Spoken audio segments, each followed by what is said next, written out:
قالت رب إني ظلمت نفسي وأسلمت مع سليمان لله رب العالمين.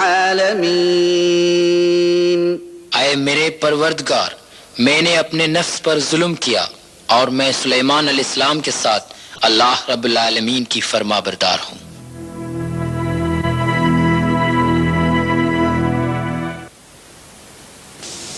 مسجد الاقصی.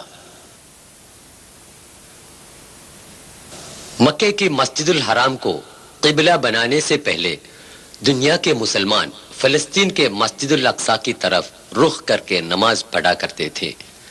مسجد الاقصی یعنی بیت المقدس مسلمانوں کے لیے مسجد الحرام اور مسجد النبوی کے بعد سب سے مقدس مانی جاتی ہے. سفر اسراء میں حضرت صلی اللہ علیہ وسلم مسجد الاقصی تک تشریف لائے گئے. یہاں سے پھر سفر معراج ہوا. اسی جگہ پر حضرت عمر رضی اللہ عنہ نے ایک گنبد تعمیر کی. بعد میں اموی خلیفہ عبد الملک نے اس کو نئے سرے سے تعمیر کی. یہ گنبد قبۃ الصخرہ یعنی ڈوم آف دی راک کہا جاتا ہے. مسجد الاقصی حضرت سلیمان علیہ السلام کی تعمیر کردہ ہے.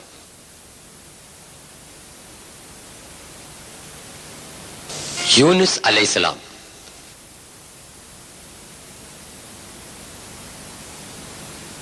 شہر نینوا یعنی موصل عراق کے پائے تخت بغداد سے 400 کلومیٹر شمال پر واقع ہے. یہ دریائے فرات کے کنارے ہے جہاں کے پیغمبر تھے حضرت یونس علیہ السلام. ان کی تبلیغ و تعلیم کو قوم نے جب نظر انداز کر دیا تو یونس علیہ السلام ان سے ناراض ہو کر ہجرت کر گئے. وہ ایک جہاز پر سوار ہوئے. جہاز خطرے میں پڑا. جہاز سے بوجھ کم کرنے کے لیے چند آدمیوں کو سمندر میں پھینکنے کا فیصلہ کیا. قرار نکالا گیا اور یونس علیہ السلام سمندر میں پھینک دیا گیا. سمندر میں حضرت یونس علیہ السلام کو ایک بہت بڑی مچھلی نگل لیا. خدا کی اجازت کے بغیر وطن چھوڑا اور مچھلی کے پیٹ میں آئے. حضرت یونس علیہ السلام نے اپنے کیے پر پچھتائے. انہوں نے اپنے رب سے رہائی کی دعا مانگی. مچھلی نے ان کو ساحل پر اگل دیا. وہ پھر اپنی قوم میں آئے. خدا کا پیغام ماننے والے لوگ حضرت یونس علیہ السلام پر ایمان لائے. ان کی قوم نافرمان بردار اور مغرور تھی اور خدا نے سزا کی تاکید بھی دی تھی.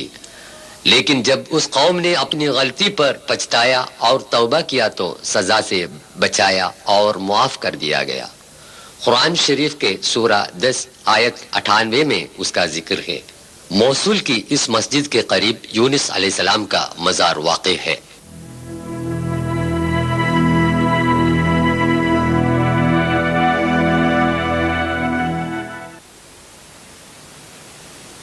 ذوالقرنین.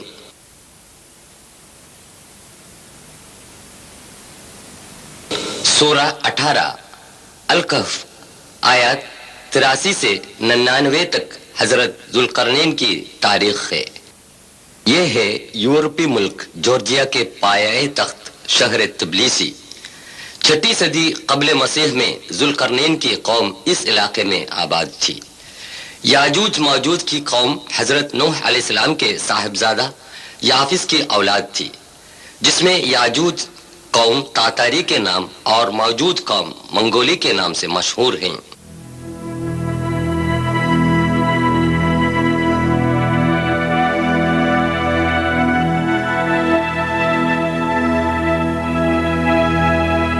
اب ہم شہر تبلیسی سے سفر کر رہے ہیں.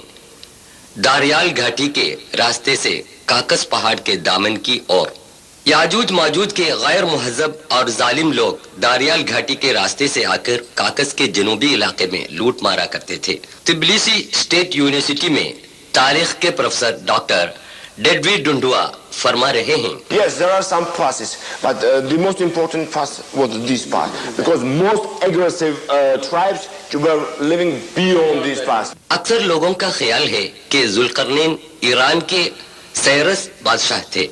ان لوگوں کی لوٹ مار سے جورجیا کے باشندوں نے اپنے بادشاہ ذوالقرنین سے درخواست کی.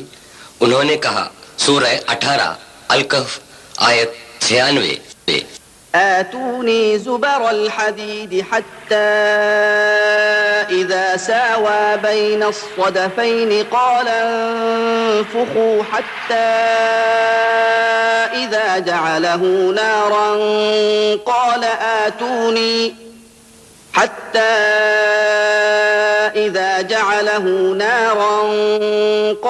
آتوني أفرغ عليه قطرا.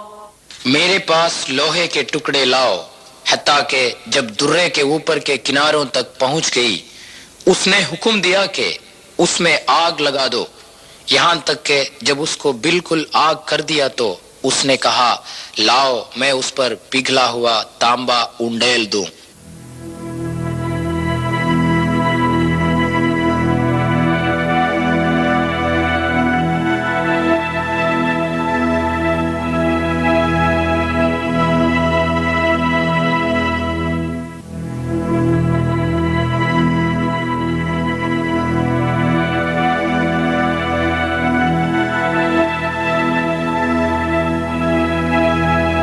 اکثر مفسروں کا بیان ہے ذوالقرنین کی بنائی ہوئی یہ دیوار تبلیسی سے روس کی ریاست اوساتیا تک کے اس راستے میں داریال پہاڑ کی گھاٹی میں واقع تھی.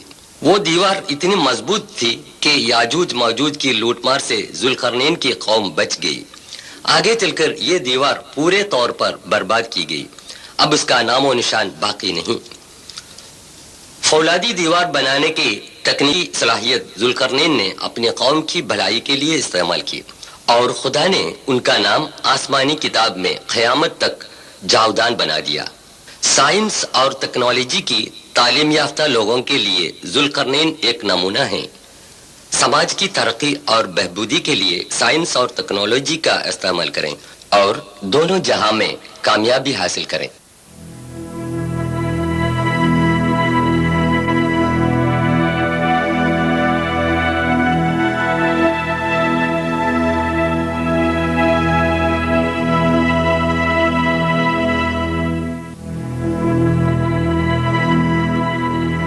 بعد کو داریال میں بنائی گئی ایک پتھر کی دیوار کی نشانی اب بھی دیکھی جا سکتی ہے.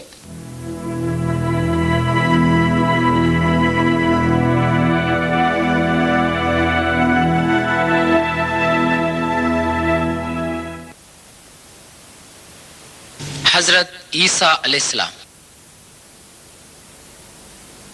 یہ ہے بیتلہیم جو عیسیٰ علیہ السلام کے مقام پیدائش سے مشہور ہے. روز محشر میں خدا تعالیٰ حضرت عیسیٰ علیہ السلام سے مخاطب ہو کر یوں کہے گا. قرآن یوں بیان کرتا ہے. سورہ 5 مائدہ آیت 116 کا خلاصہ مختصراً یوں ہے. صاحب زادے مریم، کیا تو نے یہ بتایا تھا کہ سوائے اللہ کے تجھے اور تیری والدے کو خدا بنائے؟ تب حضرت عیسیٰ علیہ السلام فرمائے گا تو کتنا پاک ہے، میں وہ نہیں کہہ سکتا جسے کہنے کا مجھے حق نہیں ہے. اگر میں وہ کہا ہوتا تو بے شک تو جانتا. میرے دل میں جو ہے وہ تو جانتا ہے، تیرے دل میں کیا ہے میں نہیں جانتا. بے شک تو ہی غیب کا جاننے والا ہے.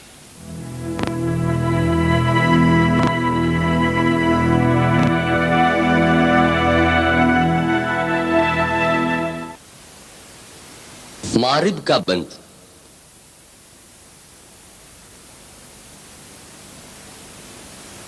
مارب یمن کی راجدھانی سنا سے 200 کلومیٹر کے فاصلے پر واقع ہے.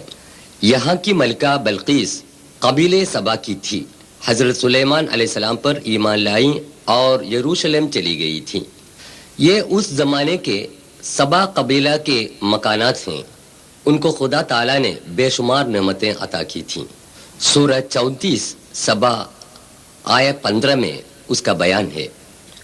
عیش و عشرت میں ڈوب کر کفر اور بے وفائی میں رہنے والے قبیلے سبا کے باغات یہاں تھے. ان کے باغات کی آبیاری کے لیے جو بند استعمال کیا تھا وہ بند ٹوٹ گیا. سیلاب کی تیز رفتاری میں شگفتہ و شاداب باغات کو خدا نے درہم برہم کر دیا. سورۃ 34 آیت 16 میں بیان کیا ہوا یہ واقعہ 120 میں تھا. لقد كان لسبإ في مسكنهم آية جنتان عن يمين وشمال كلوا من رزق ربكم واشكروا له بلدة طيبة ورب غفور فأعرضوا فأرسلنا عليهم یہ اس ٹوٹے پھوٹے بند کا کھنڈر ہے.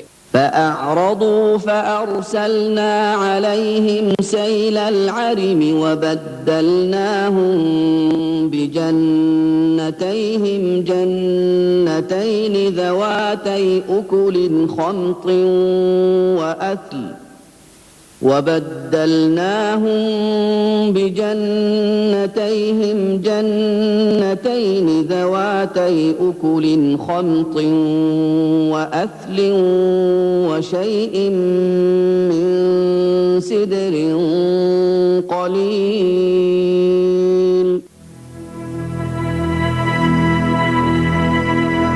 تاریخ سے عبرت حاصل کریں اور خدا کی نعمت کا شکر ادا کریں. متحدہ عرب امارات شیخ سعید نے حال ہی میں سبا کی اس بند کو نئے سرے سے تعمیر کیا. یہ بند ٹوٹے ہوئے پرانے بند کے نزدیک واقع ہے. اہل الکہف. اب ہم جا رہے ہیں اس غار کی طرف جس کا ذکر قرآن کی سورہ الکہف آیہ 9 سے 26 تک تفصیل سے بیان کیا گیا ہے. تراجن 98 سے 117 عیسوی تک سلطنت روم کا عیسائی بادشاہ تھا.